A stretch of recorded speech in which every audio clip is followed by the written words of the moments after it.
Corinne Diop. I'm the current graduate director, professor of art, and photography area head. My main area of teaching is photography. My educational background starts right here at JMU. I got a BS in art, and I was a transfer student and also change of majors. So I had 2 wonderful years immersed in art. And then from here, I went to graduate school at University of Washington in Seattle, where I got an MFA in studio art. The artwork here in the gallery represents my interest in objects and photographs, objects and image. This ironing board actually was in an installation out in a patio where I have work that is on and mixed with photos, usually archival pigment prints. So I find it really interesting that they weather with objects on. The areas where the sun hits bleach away, the water runs across the surface and deteriorates it. Residue and rust adhere to the images, so that becomes part of it. You can see that in a part of an image that's tucked here behind the framed piece.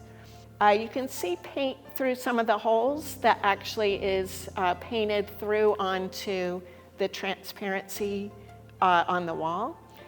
So it is making its mark, again, like image and object. This is a screenshot of when I did research on ironing board. The first thing that came up was offers to buy ironing boards. When I look at those, they seem pretty obviously AI-oriented.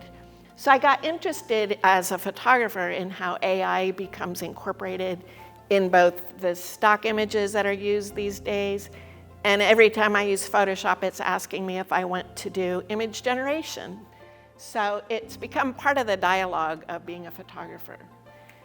So in this image, it's actually an anime generator, and the prompt was person ironing. So I found it of interest, just like in the shopping images. It tended to be females ironing, often with an apron, often like long hair.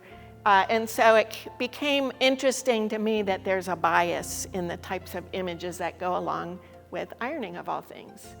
And then humorous in that she obviously doesn't know how to iron. She's holding it with 2 hands and the iron is backwards. So I find like an interest and humor in the images that go along with the object. The torn photo that had been aged almost looked like it was burnt from an iron, so it isn't logically connected, but it felt visually like it belonged there.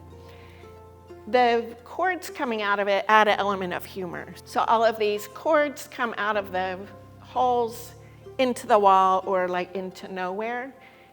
In the gallery, there's a row of outlets right beneath it that look tempting, like maybe you would want to plug them in, but you really not supposed to.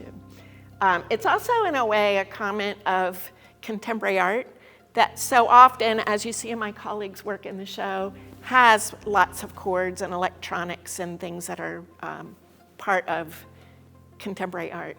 But I find it funny, these are obsolete cords and totally non-functional.